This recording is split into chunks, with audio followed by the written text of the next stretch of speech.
அரசியலே பிடிக்காது. உங்களுக்கு நான் பல பேருக்கு பல தடவை நான் சொல்லியிருக்கிறேன், அரசியல் பிடிக்காது, அரசியல்வாதிகள் எனக்கு பிடிக்காது.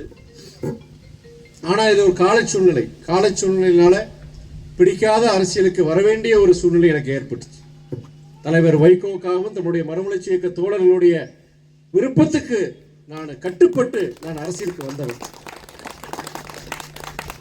சரி, அரசியலுக்கு வந்தாச்சு. நம்முடைய இயக்கத்தில் ஒரு முக்கியமான ஒரு பதவி, முதன்மை செயலர் பதவி கொடுத்திருக்கிறாங்க. இப்போ ஒரு நாடாளுமன்ற உறுப்பினர். எல்லாம் தேடி போகல, அது வந்தது எனக்கு. அதாவது மேன் ப்ரொபோசஸ் காட் டிஸ்போசஸ் சொல்லுவாங்க ஆங்கிலத்தில். நம்ம ஒன்று நினைப்போம், ஆனா ஆண்டவன் ஒன்று வச்சிருப்பார், ஒரு இலக்கு வச்சிருப்பார் நமக்கு. என்னுடைய வாழ்க்கையில் அதுதான். நான் ஒரு அரசியல்வாதியாக, ஒரு இயக்கத்தினுடைய முக்கியமான ஒரு தலைவராக, ஒரு நாடாளுமன்ற உறுப்பினராக நான் செயல்படுவேன்னு கனவுல கூட நினைச்சது கிடையாது. ஆனா இன்னைக்கு ஒரு முக்கியமான ஒரு பொறுப்புல நான் இயங்கிட்டு இருக்கிறேன். நான் அரசியல் என்னுடைய பயணத்தை ஆரம்பிக்கும் போது ஒரு அடைமொழி, ஆதாயம் இல்லா மக்கள் பணி, சமரசம் இல்லா மக்கள் நலன். இந்த அடைமொழியும் இயற்கையாகவே எனக்கு வந்தது. எந்த ஒரு அடைமொழியோட நான் அரசியல் நான் பயணிக்க போறேன்னு சொல்லும் போது, ஆதாயம் இல்லா மக்கள் பணி, சமரசம் இல்லா மக்கள் நலன், இதுதான் பொது வாழ்க்கை, இதுதான் அரசியல். இன்னைக்கு அரசியல்னால இன்னைக்கு என்ன முதலீடு, இன்வெஸ்ட்மெண்ட். கவுன்சிலரா, பஞ்சாயத்து தலைவரா, சட்டமன்ற உறுப்பினரா, நாடாளுமன்ற உறுப்பினரா, எந்த ஜாதி, என்ன மதத்தை சார்ந்தவர், எவ்வளவு பணம் கொண்டு வருவார், எவ்வளவு பணம் அவர் முதலீடு செய்ய முடியும் தேர்தல் களத்தில். இதுதான் இன்னைக்கு அரசியல். ஆனா எனக்கு பொறுத்த வரைக்கும் அரசியல் என்பது என்ன? பொது வாழ்க்கை, பொது சேவை நிறைந்த வாழ்க்கை தான் பொது வாழ்க்கை. அதுதான் அரசியல். இது யார் எங்க ஐயா எனக்கு சொல்லிக் கொடுக்கல, இயக்கத்தில் இருக்க முக்கியமான மூத்தவர்களுக்கு சொல்லிக் கொடுக்கல. எனக்குள்ளேயே இறை நம்பிக்கை எனக்கு அவளுக்கு கிடையாது. ஆனா அரசியலுக்கு வந்ததுக்கு அப்புறம் அந்த இறை நம்பிக்கை அதிகமாயிருச்சு. ஏதோ ஒன்று நம்ம நடத்துது, ஏதோ ஒன்று வழி நடத்துது. சில சமயங்கள் இன்னைக்கு நம்முடைய துணை பொதுச்செயலாளர் சொல்லும் பொழுது பல காயங்களுக்கு ஒரு ஆறுதல் அளிக்கக்கூடிய, ஒரு ஊக்கப்படுத்தக்கூடிய ஒரு நிகழ்வு தான் இந்த நன்றி அறிப்பு நிகழ்வுன்னு சொல்லுவாங்க. அது 100% உண்மை. நான் பல பேருக்கு சொல்லுவேன். நான் இளைய சமுதாயம், இளைஞர்களுக்கு, மாணவர்களுக்கு நான் பல இடங்கள் சொல்றேன். நான் என்னை தேடி ஒரு உறவுகள் வீட்டுக்கு போகும்போது கூட பசங்கிட்ட சொல்லும் போது என்ன சொல்லுவேன், உனக்கு என்ன பிடிச்சிருக்கோ, என்ன உனக்கு எது பிடிக்கும், கணிதம் பிடிக்குமா, இல்ல உனக்கு சயின்ஸ் பிடிக்குமா, இல்ல வரலாறு ஹிஸ்டரி பிடிக்குமா, எது உனக்கு பிடிக்கும்? அப்ப எது பிடிக்குதோ அதுக்கு ஏற்றாப்புல நீ படி. நீ கல்லூரியா அதுக்கு ஏற்றாப்புல இது பண்ணிக்கோ. அதே நேரத்தில் எது படிச்ச என்ன வேலை கிடைக்கும், அந்த வேலை உனக்கு உகந்ததா, அதை எல்லாம் பார்த்துட்டு நீ வழிபாதையை நீயே தேடிக்கொண்டு சொல்லுவேன். நான் என்னுடைய வாழ்க்கை எப்படியாச்சு, பிடிக்காத ஒண்ணு செய்ய வேண்டிய ஒரு நிர்பந்தம். அதாவது பிடிச்சத ஒண்ணு செய்யும் பொழுது எத்தனை இடர்பாடுகள், எத்தனை சங்கடங்கள் வரும்போது அதை தாண்டி போற அந்த உத்வேகம் இருக்கும். பரவாயில்ல, அந்த இலக்கை அடைஞ்சிடலாம், அதை அடைஞ்சா நம்ம சாதிச்சலாங்கிற உறுதி இருக்கும். ஆனா பிடிக்காத ஒன்று செய்யும் பொழுது சிறிய ஒரு இது கூட, தடை கூட பெரியதா இருக்கும். செய்ய ரொம்ப கஷ்டம். நான் அந்த நடைமுறையில் அனுபவிச்சுட்டு இருக்கிறேன். ஆனால் எனக்கு அந்த உத்வேகம் என்ன கொடுக்குது தெரியுமா? எது எனக்கு உத்வேகத்தை கொடுக்குது, ஒரு உந்துதல் சக்தி என்னது? அது இந்த மாதிரி கஷ்டப்படுறவங்களுக்கு உதவி செஞ்சு கண்ணீரும் கம்பளையமாக எனக்கு உதவி கேட்டு வரும் பொழுது அதை நான் நிறைவேற்றி அவங்களுக்கு அந்த உதவியை செஞ்சு அந்த குடும்பங்கள் நன்றி சொல்றாங்க. பாத்தீங்களா?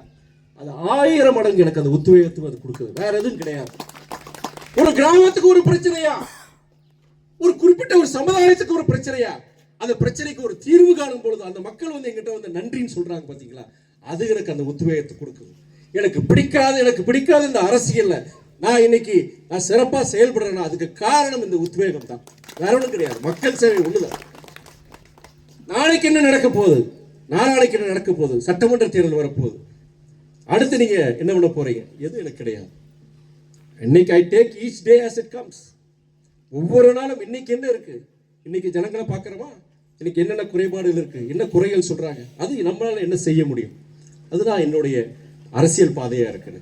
இன்னைக்கு எனக்கு இன்னைக்கு நான் திருச்சி நாடாளுமன்ற உறுப்பினரான பதவியேற்ற பிறகு 10க்கும் மேற்பட்ட இந்த பேர் நபர்களை உலகம் ஆப்பிரிக்க நாடு இந்த போன்ற நம்முடைய அமெரிக்க நாடுகள் பல நாடுகள் தினமோ ரஷ்யா நாடு பொறுத்தவரை கிஷோர் சரவணன் அவனை காப்பாற்றி கொண்டு வந்திருக்கணுமோ அதே மாதிரி இறந்தவங்க உடல்களை சொல்லி இது வரைக்கும் கிட்டத்தட்ட 15 உடல்கள் அது மாதிரி இறந்தவங்களை நம்ம பல்வேறு இடங்கள் திருச்சி மாத்திரம் கிடையாது, என்னுடைய தொகுதிக்கு உட்பட்டவங்க மாத்திரம் கிடையாது, தமிழ்நாட்டில் பல்வேறு மாவட்டங்களில் நான் இதை செஞ்சு கொடுத்துருக்கேன். இது ஒரு கடமையா செய்யறேன். எனக்கு ஒரு சந்தோஷம், இதுல ஒரு சந்தோஷம். இந்த துக்கமான நேரங்கள்ல அந்த குடும்பங்களுக்கு நம்ம ஒரு ஆறுதலா இருக்குங்கிற ஒரு மன நிறைவு எனக்கு இருக்கு. இந்த நேரத்தில் நான் இன்னைக்கு நான் சொல்றது என்னன்னா, ஜனங்க உங்களுக்கு எல்லாருக்கும் சொல்றேன், நான் பொது வாழ்க்கையை பொறுத்த வரைக்கும் ரொம்ப கஷ்டமானது, இருக்கிறதுலே கஷ்டமான ஒரு இதுன்னா அது பொது வாழ்க்கை தான். 7 நாட்கள் வேலை செய்யணும், மாதம் முழுதும் வேலை, விடுமுறை எல்லாம் கிடையாது. எப்போ அலைபேசி ஒடிச்சாலும் நீங்க எடுக்கணும். நீங்க எல்லா அரசியல்வாதிகள் திமுக, மதிமுக, அதிமுக, பாஜக எல்லா கட்சிக்காரருக்கு இதுதான். அரசியலுக்கு ரொம்ப கஷ்டமான விஷயம்.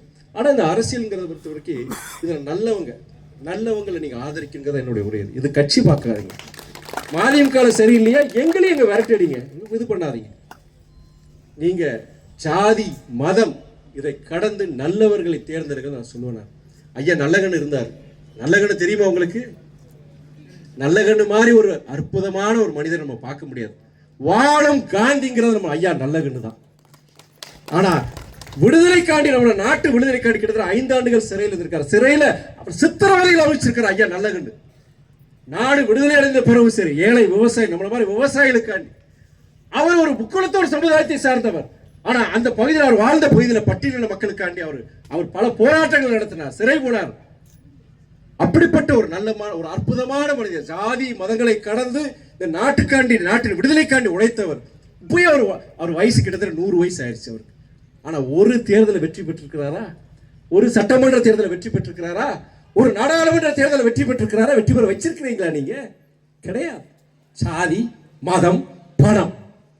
இன்னைக்கு அவர் வயசு 100 வயசு ஆயிடுச்சு. அவருக்கு எந்த வித கவலையும் கிடையாது. இன்னைக்கு சந்தோஷமா தான் இருக்கிறார்.